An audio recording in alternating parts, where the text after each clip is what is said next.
നമസ്കാരം, എല്ലാവർക്കും വീഡിയോയിലേക്ക് സ്വാഗതം. അപ്പോൾ ഇന്ന് നമ്മൾ ചർച്ച ചെയ്യാൻ പോകുന്ന വിഷയം ഒരു എക്സ്പീരിയൻസ് ആണ് കേട്ടോ.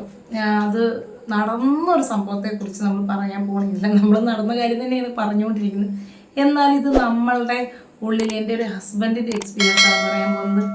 ഇപ്പോൾ ഈ റീസെൻ്റ്ലി നടന്ന ഒരു സംഭവത്തെക്കുറിച്ച് നമ്മൾ അറിഞ്ഞില്ലേ, ഒരു ഈ മാർക്കറ്റിംഗ് എക്സിക്യൂട്ടീവിന് ആവശ്യമുണ്ടെന്നൊക്കെ പറഞ്ഞ് പത്രത്തിലൊക്കെ പരസ്യമൊക്കെ കൊടുത്ത് അത് കണ്ട് ഇങ്ങനെ നല്ല വരുമാനം, ആകർഷകമായ വരുമാനമൊക്കെ അവർ എഴുതിയിട്ട് അത് കണ്ട് ഒരുപാട് കുട്ടികൾ ഈ ഒരു തൊഴിലിൻ്റെ പിന്നാലെ നടക്കുന്നുണ്ട്. അവർ കാലത്ത് മുതൽ വൈകിട്ട് വരെ ഇതും ബാഗും തോളിലിട്ട് ഇങ്ങനെ വെയിറ്റ് താങ്ങി നടക്കുന്ന ഒരു കാഴ്ച ഇപ്പോഴും നമുക്ക് നമ്മുടെ വീട്ടിൽ 2 ദിവസം മുന്നേ വരെ അവർ വന്നിട്ടുണ്ടായിരുന്നു. അപ്പം ഈ ഒരു പരിപാടിയുമായി ബന്ധപ്പെട്ട്, ഈ ഒരു ബിസിനസ് പരമായി ബന്ധപ്പെട്ട് റീസെൻ്റ്ലി നമ്മളൊരു ന്യൂസ് കണ്ടില്ലേ, ഒരു അത്രയും മാത്രം വലിയ രീതിയിൽ അവരെ പീഡിപ്പിക്കുന്ന ഒരു വീഡിയോ പുറത്തു വന്നിട്ടുണ്ടായിരുന്നു. അപ്പോൾ ഇത് കണ്ടപ്പോൾ ഞങ്ങളിങ്ങനെ വീട്ടിൽ ചില കാര്യങ്ങൾ ചർച്ച ചെയ്യുകയുണ്ടായി. ഇങ്ങനൊരു എക്സ്പീരിയൻസിലൂടെ പോയ ഒരാളാണ് ഹസ്ബൻഡ്. അപ്പോൾ ആ ഒരു എക്സ്പീരിയൻസ് എൻ്റെ അടുത്ത് പറഞ്ഞപ്പോൾ അത് നിങ്ങളോടും കൂടെ എനിക്ക് ഷെയർ ചെയ്യണമെന്ന് തോന്നി. കാരണം വർഷങ്ങൾക്ക് മുന്നേ ആട്ടോ ഈ സംഭവം നടക്കുന്നത്, ഇപ്പോഴൊന്നുമല്ല, കുറച്ച് വർഷങ്ങൾക്ക് മുന്നേ ഇതുപോലെ വീട്ടിലിങ്ങനെ വെറുതെ എന്താ പറയുക കളിച്ച് ചിരിച്ചൊക്കെ നടക്കുന്ന ചെക്കന്മാരുടെ അടുത്ത് വല്ല പണിക്കും പോയി കൊള്ളാമെന്ന് ചോദിക്കില്ലേ വീട്ടിലെ അച്ഛന്മാർ. ചിലപ്പോൾ ഇത്രയൊക്കെ വലുതായില്ലേ, വലിയ പണിക്കൊക്കെ പോയി കൂടെയൊക്കെ ചോദിക്കില്ലേ. അങ്ങനെ പുള്ളീൻ്റെ അടുത്തും ചോദിച്ചു, വലിയ പണിക്കൊക്കെ പോടാ എന്നൊക്കെ പറഞ്ഞപ്പോൾ ഉള്ളിലൊരു ഒരു വല്ലാത്തൊരു ഫീലിങ്സ് ഒക്കെ വന്നു. അപ്പോൾ അങ്ങനെയാണ് പത്രത്തിലൊക്കെ ഇരുന്ന് അങ്ങനെ അരിച്ച് പെറുക്കാൻ തുടങ്ങി. എന്തെങ്കിലും ഒരു ജോലി കിട്ടണമല്ലോ. അങ്ങനെയാണ് ഈ ഒരു പരസ്യം വന്നത്. വലിയ സാലറിയൊക്കെയാണ് അതിൽ കാണിച്ചിരുന്നത്. കോഴിക്കോട് മീൻചന്ത ബേസ് ചെയ്തിട്ടായിരുന്നു ആ ഒരു കമ്പനി വർക്ക് ചെയ്തിരുന്നത്. അപ്പോൾ അവിടെ ആൾ പോയി, പിന്നെ അവർ ഭയങ്കര മോട്ടിവേഷനൊക്കെയാണ് പറഞ്ഞത്. അപ്പോൾ നിങ്ങൾ പിന്നെ കഴുതയാണ്, നിങ്ങൾക്ക് പോത്തിൻ്റെ തൊലിക്കട്ടിയാണ്, നിങ്ങളെ ആരെന്ത് പറഞ്ഞാലും നിങ്ങൾക്ക് ഒന്നും തോന്നാൻ പാടില്ല, തന്നിരിക്കുന്ന സാധനങ്ങൾ നിങ്ങൾ എങ്ങനെയെങ്കിലും വിറ്റഴിച്ച് തിരിച്ചു വരണം എന്നൊക്കെ രീതിയിൽ ഭയങ്കര മോട്ടിവേഷൻ. 6 മാസം കഴിഞ്ഞാൽ നിങ്ങൾ ബിക്കം എ ബിഗ് പോസ്റ്റ് ഏതാണ് മാനേജറായി മാറാൻ പോവുകയാണെന്നൊക്കെ പറഞ്ഞിട്ട് ഇവരെ ഭയങ്കരമായിട്ട് മോട്ടിവേറ്റ് ചെയ്യുന്നത്.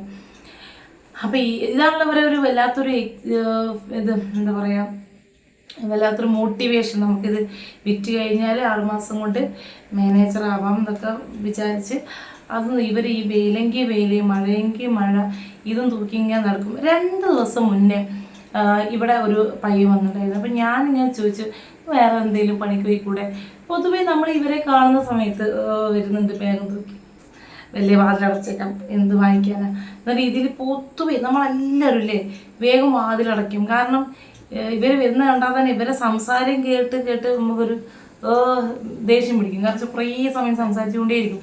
നമുക്ക് വേണ്ടെങ്കിൽ കൂടി ഇവരത് കാണിച്ച് തന്നിട്ടേ പോവുള്ളൂ.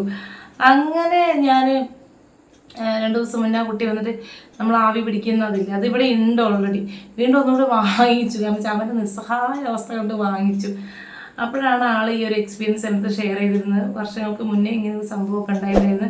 ചുമ്മാ നമ്മളിട്ടിങ്ങനെ ചിറ്റിച്ച് നമുക്ക് ഒരു ദിവസം കഴിയുമ്പോൾ ഭക്ഷണം കഴിക്കാൻ 250-300 രൂപ കിട്ടിയാലായി, അത്രയ്ക്ക് അതിന് വരുമാനമുള്ളൂ.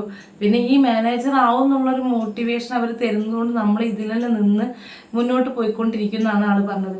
അതുപോലെ തന്നെ വേറൊരു കാര്യം എന്ന് പറഞ്ഞാൽ അവർ സർട്ടിഫിക്കറ്റ് മേടിച്ച് വെക്കുന്നതാണ്, ഒറിജിനൽ സർട്ടിഫിക്കറ്റ്. എന്തായാലും ആ പീരീഡ് കഴിയാണ്ട് ഒരു 6 മാസം കഴിയാണ്ട് നമുക്ക് ഇതിനൊന്നും ഊരാൻ പറ്റില്ലല്ലോ. നമ്മൾ ഒറിജിനൽ സർട്ടിഫിക്കറ്റ് ഇങ്ങനെയുള്ള കാര്യങ്ങളൊക്കെ സംസാരിച്ച് സർട്ടിഫിക്കറ്റ് വാങ്ങി വെക്കും. അപ്പോൾ അതുകൊണ്ട് തന്നെ നമുക്ക് അതിനുള്ളിൽ നിന്ന് പോരാൻ പറ്റില്ല. അപ്പോൾ രണ്ടാമത്തെ കാര്യം എന്ന് പറഞ്ഞാൽ ഹസ്ബൻഡ് കൊടുത്തിരുന്നത് ഒറിജിനൽ സർട്ടിഫിക്കറ്റ് അല്ലായിരുന്നു, അതിൻ്റെ ഒരു ഡ്യൂപ്ലിക്കേറ്റ് സർട്ടിഫിക്കറ്റ്, അത് ഫോട്ടോസ്റ്റാറ്റ് കോപ്പി ആയിരുന്നു കൊടുത്തിരുന്നത്. അതുകൊണ്ട് തന്നെ ഒരു സമയം കഴിഞ്ഞപ്പോൾ ആൾക്ക് മനസ്സിലായി, വീടാന്തരം കയറി ചിലപ്പോൾ ഭക്ഷണം കഴിക്കാൻ പൈസ കിട്ടുന്നില്ല, ചെന്ന് കഴിഞ്ഞാൽ അവർ പ്രത്യേകിച്ച് ഒരു ഡേയിൽ നമുക്ക് സാലറി ഒന്നും തരുന്നില്ല. അപ്പോൾ ബാക്കിയുള്ള ചിലവും കാര്യങ്ങളൊക്കെ ആയിട്ട് മുന്നോട്ട് പോകാൻ ഭയങ്കര പ്രയാസമൊക്കെ ആയിട്ടായിരുന്നു. അപ്പോൾ എന്തായാലും ഇത് മുന്നോട്ട് പോകുന്നൊരു കേസല്ല എന്ന് കണ്ടപ്പോൾ ആള് മൂലക്കുരാണെന്നൊക്കെ പറഞ്ഞ് അവിടുന്ന് മുങ്ങി നാട്ടിൽ വന്ന് പാലക്കാട് വന്ന്, കോഴിക്കോടായിരുന്നു വർക്ക് ചെയ്തിരുന്നത് ആളൊരു പാലക്കാടാണ്. അങ്ങനെ പാലക്കാട് വന്ന് പിന്നെ വേറെ ഫോട്ടോഗ്രാഫി പോലുള്ള മറ്റ് പ്രൊഫഷണൽ കോഴ്സുകൾ പഠിച്ചു. അവിടെ മെച്ചപ്പെട്ട സാലറി ഏകദേശം 50,000 രൂപ മാസം കിട്ടുന്ന രീതിയിലേക്ക് പിന്നെ അത് പഠിച്ച് അവിടെ ജോലി ചെയ്യാൻ തുടങ്ങി. അപ്പോൾ ഇപ്പം പുറത്ത് വരുന്ന ഈ ഇത്തരം ന്യൂസുകൾ കണ്ടപ്പോൾ അതിൻ്റെ ഒരു ഭീകരാവസ്ഥ ഭയങ്കര വലുതാണ് തോന്നി. അപ്പോൾ ഈ ഒരു എക്സ്പീരിയൻസും കൂടെ നമ്മൾ ഷെയർ ചെയ്യുക. കാരണം ഒറിജിനൽ സർട്ടിഫിക്കറ്റ് ഇത്തരം കമ്പനിക്ക് കൊടുക്കേണ്ട ആവശ്യമില്ല. കാരണം നമുക്ക് എന്തെങ്കിലും പ്രയാസം തോന്നിയാൽ തിരിച്ചു വരാൻ കഴിയാത്ത രീതിയിലാണ് ലോക്കാവരുത്. അപ്പോൾ നമുക്ക് പറ്റുമെങ്കിൽ നല്ല നല്ല പ്രൊഫഷണൽ കോഴ്സുകളുണ്ട്. ഇത് ഇപ്പോൾ റീസെൻ്റ്ലി കണ്ട ഒരു ന്യൂസിൻ്റെ ബേസ് ചെയ്തിട്ടാണ് സംസാരിക്കുന്നത്. ഇത് വേറെ കമ്പനികളുടെ അവസ്ഥ എന്താണെന്നുള്ളത് നമുക്ക് കണ്ടറിയണം. എങ്കിലും വളരെ വല്ലാത്തൊരു മാനസികാവസ്ഥയാണ്. ഇങ്ങനെ വല്ലാത്തൊരു ക്രൂര പീഡനമൊക്കെ അനുഭവിച്ചു. പിന്നെ എല്ലാവർക്കും മാനേജർ ആവാം, അതൊന്നും കഴിയില്ല. വളരെ വേറെ ആളുകൾക്കൊക്കെയാണ് ഇത് ക്യാച്ച് ചെയ്യാൻ പറ്റുക എന്നൊക്കെ പറഞ്ഞു. പക്ഷെ നമ്മളെ സമയം, അതുപോലെ നമ്മളെ അലച്ചിൽ, മഴയും മഞ്ഞും വെയിലൊക്കെ ഇങ്ങനെ കൊണ്ടുള്ള അലച്ചിലൊക്കെ ഭയങ്കര പ്രയാസമാണ്.